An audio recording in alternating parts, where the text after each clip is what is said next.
ಮಹಾದೇವನಿಗೆ ಜಯವಾಗಲಿ, ಮಹಾದೇವನಿಗೆ ಜಯವಾಗಲಿ, ಮಹಾದೇವನಿಗೆ ಜಯವಾಗಲಿ. ನಿಮ್ಮ ಈ ಭಕ್ತನ ನೈವೇದ್ಯ ಸ್ವೀಕರಿಸಿ ಪ್ರಭು. ಇದೆಂತ ಅಧರ್ಮ ಮಹಾದೇವ, ಅವನು ನಿಮ್ಗೆ ಅವಮಾನ ಮಾಡ್ತಿದ್ದಾನೆ. ಅಪವಿತ್ರ ಅಪ್ರಿಯ ವಸ್ತುನ ನೈವೇದ್ಯ ಮಾಡ್ತಿದ್ದಾನೆ. ನಾನು ಈಗ್ಲೇ ಹೋಗಿ ಆ ಮೂರ್ಖನ ಭಕ್ತಿನ ತಡಿತೀನಿ.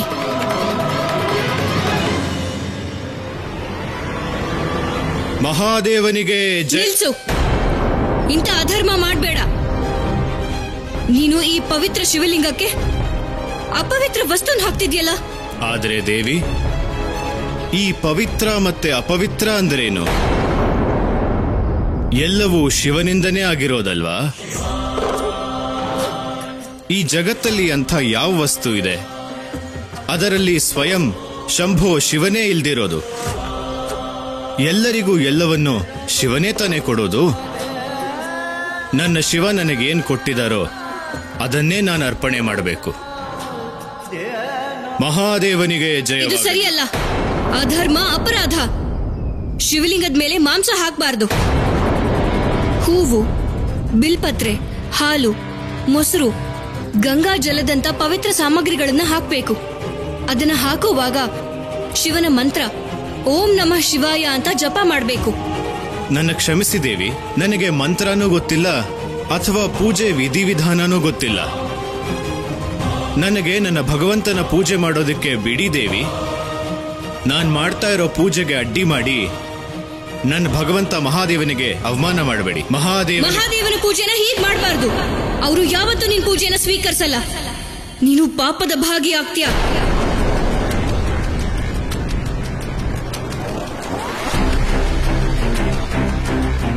ಹಾಗಾದ್ರೆ ಈಗಲೇ ಪರೀಕ್ಷೆ ಮಾಡೋಣ.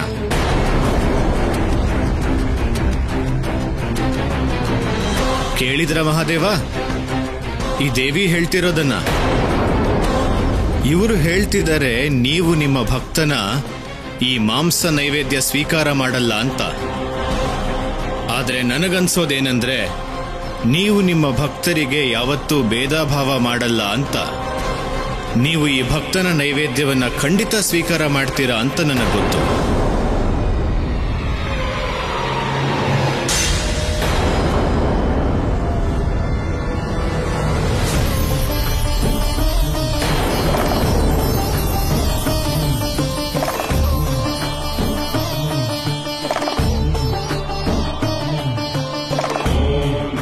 ಮಹಾದೇವನಿಗೆ ಜಯವಾಗಲಿ, ಮಹಾದೇವನಿಗೆ ಜಯವಾಗಲಿ. ನೋಡಿದ್ರ ದೇವಿ, ನನ್ನ ಮಹಾದೇವನ ಈ ವಿಶಾಲತೆಯನ್ನ ನೋಡಿ ದೇವಿ. ನನ್ನ ಮಹಾದೇವನೇ ಈ ಭಕ್ತರ ನೈವೇದ್ಯವನ್ನ ಸ್ವೀಕಾರ ಮಾಡಬೇಕಾದ್ರೆ ಅವರಿಗೆ ಏನು ಸಮಸ್ಯೆ ಇಲ್ಲ, ಮತ್ತೆ ನಿಮ್ಗೆ ಯಾಕೆ ಇಷ್ಟೊಂದು ಸಮಸ್ಯೆ ದೇವಿ?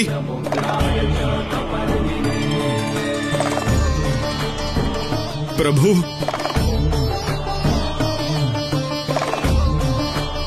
ಮಹಾದೇವ, ಇವತ್ತು ನನ್ನ ಪೂಜೆಗೆ ಪ್ರಸನ್ನನಾಗಿ ನೀವೇ ನನಗೆ ದರ್ಶನ ಕೊಟ್ಬಿಟ್ರಾ? ಹರ ಹರ ಮಹಾದೇವ, ಹರ ಹರ ಮಹಾದೇವ, ಹರ ಹರ ಮಹಾದೇವ. ಎದ್ದೇಳು ಭಕ್ತ.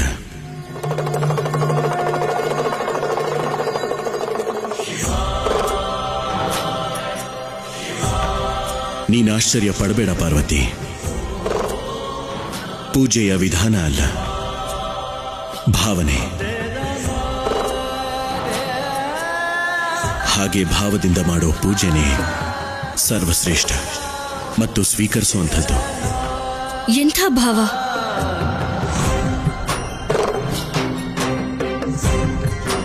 ಜಗತ್ತಿನಲ್ಲಿ ಎಲ್ಲ ನಶ್ವರ. ಆ ಭಾವ, ಶರೀರ, ಸಂಬಂಧ, ಸಂತತಿ, ಸಂಪತ್ತು ಎಲ್ಲವೂ, ಜಗತ್ತಲ್ಲಿ ಎಲ್ಲವೂ ಸಮಾನ ಅನುಭವ. ಯಾವುದೂ ಶ್ರೇಷ್ಠ ಅಲ್ಲ, ಕೀಳು ಅಲ್ಲ. ಯಾರು ನಮ್ಮವರಲ್ಲ, ಬೇರೆಯವರು ಅಲ್ಲ. ಜನರು ಹೂವನ್ನ ಸುಂದರ ಅನ್ಕೊಂಡು ಭಗವಂತನಿಗೆ ಹಾಕ್ತಾರೆ. ಆದರೆ ಸ್ವಲ್ಪ ಸಮಯದ ನಂತರ ಹೂವು ಬಾಡ್ ಹೋಗುತ್ತೆ, ದುರ್ಗಂಧ ಕೂಡ ಬರುತ್ತೆ. ಜನರು ಶುದ್ಧ ಆಗೋಕೆ ಸ್ನಾನ ಮಾಡ್ತಾರೆ, ಆದರೆ ಶರೀರ ಸದಾ ಒಳಗಿನಿಂದ ಮಲ ಮತ್ತು ಕಲುಷಿತ ವಸ್ತುಗಳನ್ನು ಹೊರಗೆ ಹಾಕುತ್ತೆ. ಹೀಗಿರುವಾಗ ಸ್ನಾನ ಮಾಡಿ ಶುದ್ಧವಾಗಿರೋಕೆ ಹೇಗೆ ಸಾಧ್ಯ? ಈ ಸಂಪೂರ್ಣ ಜಗತ್ತಿನಲ್ಲಿ ಯಾವುದೂ ಅಪವಿತ್ರವಲ್ಲ. ಪರಮಾತ್ಮನಿಂದ ಸೃಷ್ಟಿಯಾಗಿರೋ ಎಲ್ಲವೂ ಪವಿತ್ರವೇ. ನಮ್ಮ ಆತ್ಮ ಪವಿತ್ರವಾಗಿದ್ರೆ, ಶುದ್ಧವಾಗಿದ್ರೆ, ನಿರ್ಮಲವಾಗಿದ್ರೆ ಎಲ್ಲವೂ ಪವಿತ್ರವಾಗಿ ಇರುತ್ತೆ. ಸ್ನಾನದ ಅವಶ್ಯಕತೆ ಇಲ್ಲ, ಧ್ಯಾನದ ಅನಿವಾರ್ಯತೆಯೂ ಇಲ್ಲ.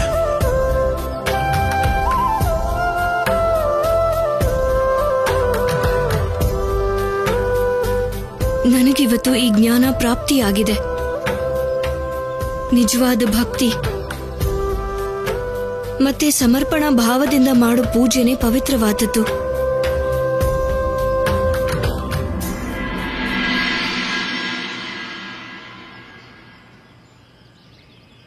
ಆದ್ರಿಂದ ಕಟುಕನ ನೋಡಿ ನನಗೆ ಯಾವುದೇ ಚಿಂತೆ ಆಗ್ಲಿಲ್ಲ.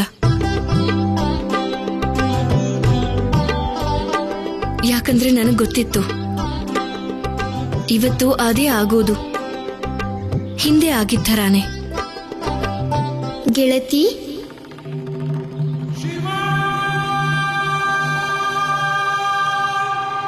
ನಾವೀಗ ಬೇಗ ಹೋಗ್ಬೇಕು, ಪೂಜೆಗೆ ಸಮಯ ಆಗ್ತಿದೆ.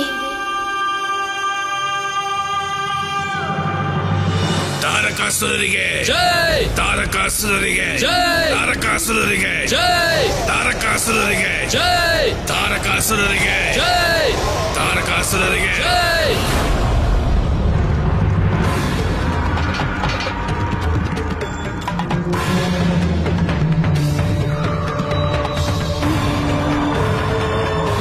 ನನ್ನ ವೀರ ಅಸುರ ಸೈನಿಕರೇ, ಸಮಯ ಬಂದಿದೆ. ಈ ಇಡೀ ಜಗತ್ತೇ ಅಸುರ ಕುಲಕ್ಕೆ ಜಯಘೋಷ ಕೂಗ್ಬೇಕು. ಅಸುರರ ಧರ್ಮನೇ ಭೂಮಿಯಿಂದ ಧರ್ಮನ ನಾಶ ಮಾಡೋದು. ಜಪ, ತಪ, ಪೂಜೆ, ಪುನಸ್ಕಾರ, ಹವನ, ಯಜ್ಞ ಎಲ್ಲದರ ವಿನಾಶ. ಈಗ ಅದೇ ಕಾರಣಕ್ಕೆ ನಾನು ನಿಮ್ಮನ್ನೆಲ್ಲ ಇಲ್ಲಿ ಕರೆದಿರೋದು. ಆದೇಶ ಕೊಡಿ ಮಹಾರಾಜ. ದೇವಿ ಪಾರ್ವತಿ ಮನೆಯಲ್ಲಿ ಬಾಲಶಿವ ಮಹಾದೇವನ ಸ್ವರೂಪ ಪಡೆಯೋದಕ್ಕೆ ನವರಾತ್ರಿ ಪೂಜೆ ಮಾಡ್ತಿದ್ದಾನೆ. ನೀವೆಲ್ಲ ಆ ಪೂಜೆನ ಭಂಗ ಮಾಡಬೇಕು.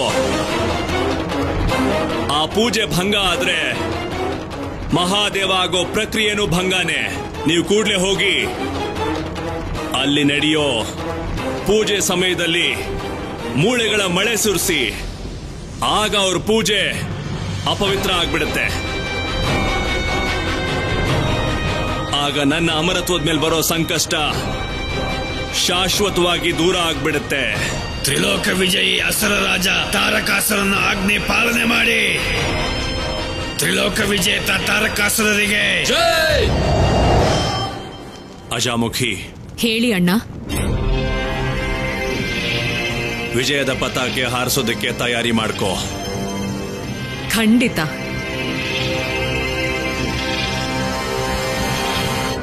ಆದ್ರೆ ಅಣ್ಣ, ನೀವ್ ಎಷ್ಟೇ ದೊಡ್ಡ ಸೈನ್ಯ ಕಳಿಸಿದ್ರು ನಿಮ್ ಮೂಲ ಉದ್ದೇಶನ ನಿಮ್ಮ ಈ ಬುದ್ಧಿವಂತಿ ಸೋದರಿನೇ ಪೂರ್ತಿ ಮಾಡೋದು.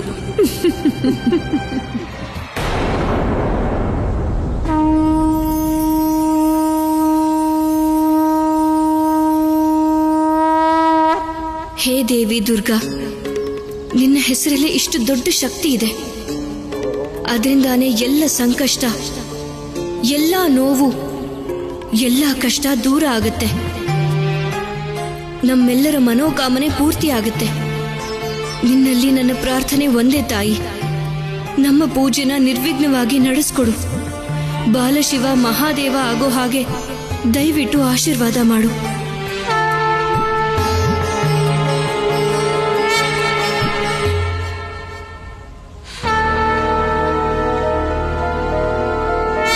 ನೆನಪಿರ್ಲಿ, ಪೂಜೆ ಮಧ್ಯೆ ಹೇಳೋದ್ರಿಂದ ಪೂಜೆಗೆ ಭಂಗ ಆಗತ್ತೆ.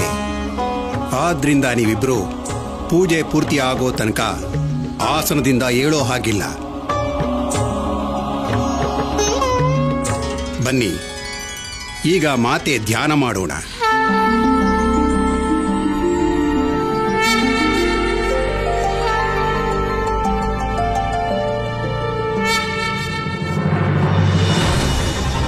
ತಾರಕಾಸುರರಿಗೆ ಜೈ! ತಾರಕಾಸುರರಿಗೆ ಜೈ! ತಾರಕಾಸುರರಿಗೆ ಜೈ!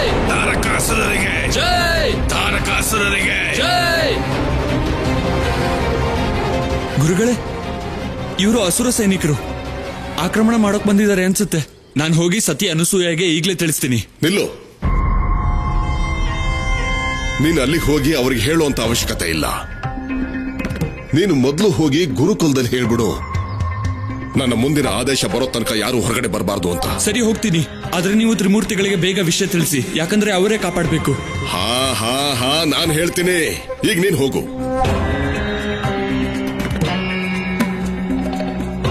ನಾನು ಇವ್ರ ಹಿಂದೆನೆ ಹೋಗ್ತೀನಿ. ಇದೇ ಸರಿಯಾದ ದಾರಿ ತಾರಕಾಸುರನ ಹತ್ರ ಹೋಗೋದಕ್ಕೆ. ಆ ಅಂಧಕನ ನಂತರ ಏಕಾಂಗಿಯಾಗಿರೋ ಈ ದಂಡಪಾಣಿ ಮತ್ತೆ ಶಕ್ತಿಶಾಲಿ ಆಗಿ ಹೋರಾಡೋಕೆ. ಹಾಗೆ ನಾನು ಶಕ್ತಿಶಾಲಿಯಾದ್ರಷ್ಟೇ ದೇವಿ ಅನಸೂಯ ಅಹಂಕಾರನ ಅಡಗಿಸೋಕ್ ಸಾಧ್ಯ. ಆಮೇಲೆ ಅಸುರ ರಾಜ್ಯ ಸ್ಥಾಪನೆ ಮಾಡ್ತೀನಿ ಗುರುಕುಲದಲ್ಲಿ.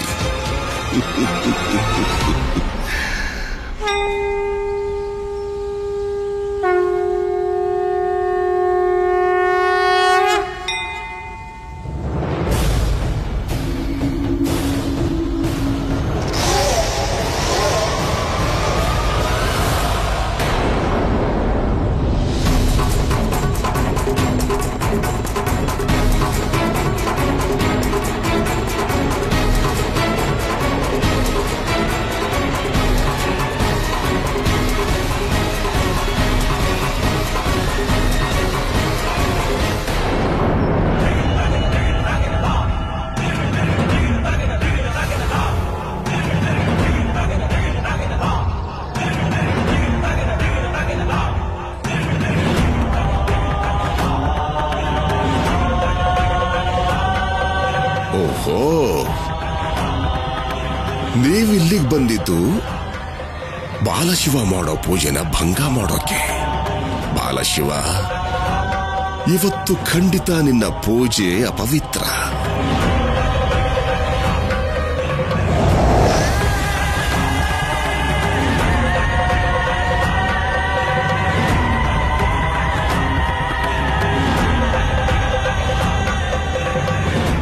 ಇದೆಂಥ ಕಷ್ಟ ಬಂದಿದೆ. ಈಗ ನಾನೇನ್ ಮಾಡ್ಲಿ? ಒಂದ್ ವೇಳೆ ನಾನು ಎದ್ರೆ ಪೂಜೆ ಭಂಗ ಆಗುತ್ತೆ. ಹೇಳ್ದೇ ಇದ್ರೆ ಈ ಕಷ್ಟ ದೂರ ಆಗೋದಾದ್ರೂ ಹೇಗೆ?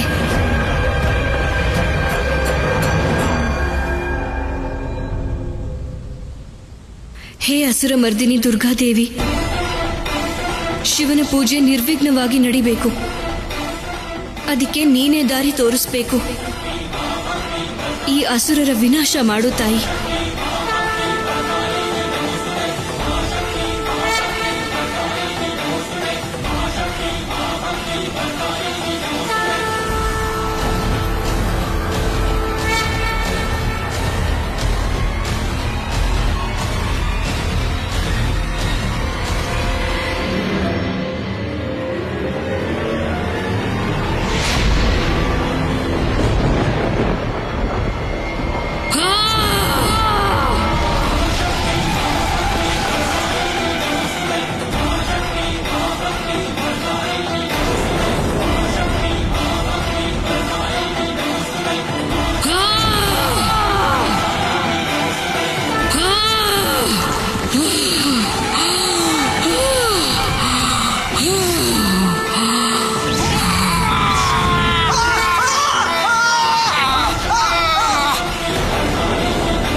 ನಾಶ ಮಾಡ್ತಿದ್ದೆ, ಆದ್ರೆ ಮಾಡಲ್ಲ.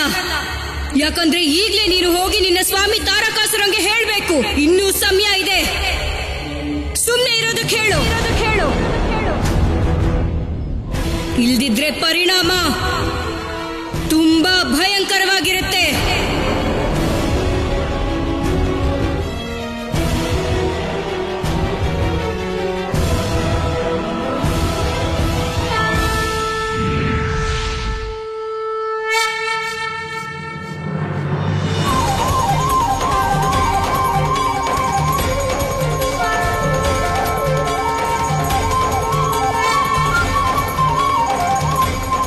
ಈಗ ಮಾತೆಗೆ ಆರತಿ ಆಗತ್ತೆ.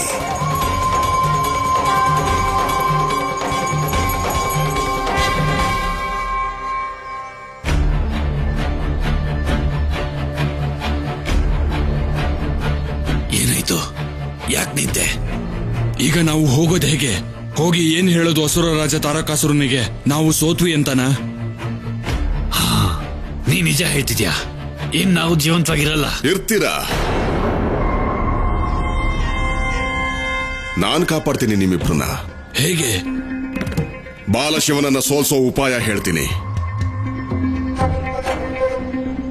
ಸರಿ, ಈಗ್ಲೇ ಹೇಳಿ. ನಿಮಗ್ ಹೇಳಲ್ಲ, ನಿಮ್ಮ ಸ್ವಾಮಿ ತ್ರಿಲೋಕ ವಿಜಯಿ ತಾರಕಾಸುರಂಗ್ ಹೇಳ್ತೀನಿ. ಕರ್ಕೊಂಡು ಹೋಗ್ತೀರಾ ನನ್ನ? ಹೇಳಿ. ಸರಿ, ಬನ್ನಿ. ಆದ್ರೆ ನಮ್ಮ ಸ್ವಾಮಿ ಅಸುರ ರಾಜ ತಾರಕಾಸುರನ್ ಸಭೆಯಲ್ಲಿ ತಪ್ಪನ್ನ ಕ್ಷಮಿಸೋ ಪದ್ಧತಿ ಇಲ್ಲ. ನೀನ್ ಚಿಂತೆ ಮಾಡಬೇಡ, ಪದ್ಧತಿನ ನಿಭಾಯಿಸೋದು ನನಗೆ ಚೆನ್ನಾಗಿ ಗೊತ್ತಿದೆ. ನನ್ನನ್ನ ಕರ್ಕೊಂಡೋಗಿ ನೀವು.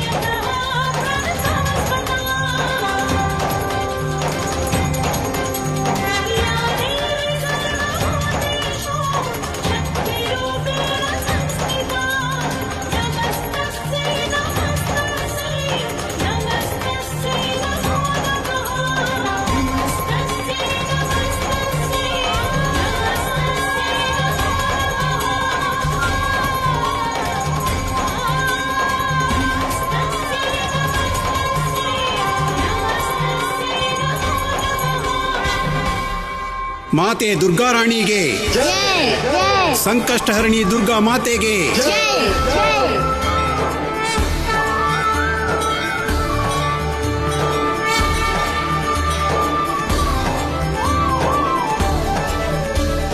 ಇಲ್ಲಿಯವರೆಗೂ ಮಾತೆ ಕೃಪೆಯಿಂದ ನಿಮ್ಮ ಇವತ್ತಿನ ಪೂಜೆ ನಿರ್ವಿಘ್ನವಾಗಿ ಸಂಪನ್ನವಾಯಿತು. ಇದೆಲ್ಲ ನಿಮ್ಮಿಂದಾನೇ ಸಾಧ್ಯ ಆಗಿದ್ದು ಗೆಳತಿ. ನನ್ನಿಂದ ಅಲ್ಲ ಗೆಳೆಯ, ನಿಮ್ಮಿಂದಾಗಿ. ನಮ್ಮನೆ ಪೂಜೆಯಲ್ಲಿ ನೀವೇನಾದ್ರೂ ಇಲ್ದೇ ಇದ್ದಿದ್ರೆ ಇದೆಲ್ಲ ಸಾಧ್ಯನೇ ಆಗ್ತಿರ್ಲಿಲ್ಲ. ಇದು ನಿಮ್ಮ ಒಳ್ಳೆತನ ಗೆಳತಿ. ನಿಮ್ಮನ್ನ ಹೊಗಳ್ಕೊಳ್ದೆ ನೀವು ಬೇರೆಯವ್ರನ್ನ ಹೊಗಳುತ್ತೀರಾ? ನಾನಿನ್ನು ಹೊರಡ್ತೀನಿ ಗೆಳತಿ. ಅಲ್ಲಿ ಮನೆಯಲ್ಲಿ ಅಮ್ಮನ ಪೂಜೆನೂ ಕೂಡ ಮುಗ್ದಿರ್ಬಹುದು. ಮಾತೆ, ನನಗೆ ಮತ್ತೆ ಶಿವನಿಗೆ ದೇವಿಯ ಅಮೃತ ಸ್ವರೂಪವಾದ ಪ್ರಸಾದ ಕೊಟ್ಬಿಡಿ. ಧರ್ಮಶಾಸ್ತ್ರದಲ್ಲಿ ಬರೆದಿದ್ದಾರೆ, ಯಾರು ದೇವಿ ಪೂಜೆ ಮಾಡಲ್ವೋ ಅವರು ಶ್ರದ್ಧೆಯಿಂದ ಪ್ರಸಾದ ಸ್ವೀಕಾರ ಮಾಡಿದ್ರೂ 7 ಜನ್ಮದ ಪಾಪದಿಂದ ಮುಕ್ತಿ ಪಡೀತಾರೆ. ಇಂಥ ಮಹಿಮೆ ಈ ದೇವಿ ಪ್ರಸಾದಕ್ಕಿದೆ.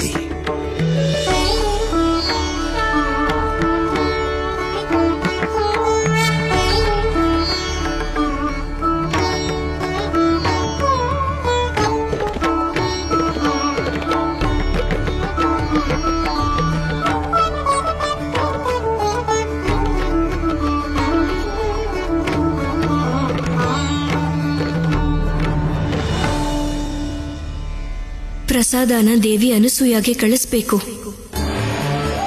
ಈ ಪ್ರಸಾದನ ಅವರು ಸ್ವೀಕಾರ ಮಾಡಿದ್ಮೇಲೆ ನನ್ನ ಬಗ್ಗೆ ಅವ್ರಿಗಿರೋ ತಪ್ಪು ಕಲ್ಪನೆ ದೂರ ಆಗಬಹುದು ಅನ್ಸುತ್ತೆ.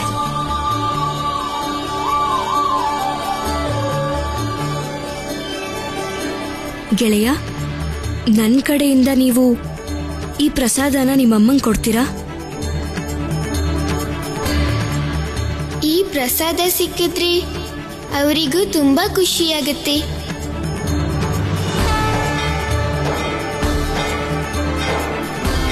ಅವ್ರ ಖುಷಿ ನನಗೆ ತುಂಬಾ ಅಗತ್ಯ ಇದೆ ಗೆಳೆಯ. ನೀವು ಮಹಾದೇವ ಆದ್ಮೇಲೆ ಅವರು ದುಃಖದಲ್ಲಿ ಇರಬಾರ್ದು. ಸಂತೋಷ ನೆಮ್ಮದಿಯಿಂದ ಅವ್ರ ಜೀವನನ ಕಳಿಬೇಕು. ಅದೇ ನನ್ನ ಆಸೆ.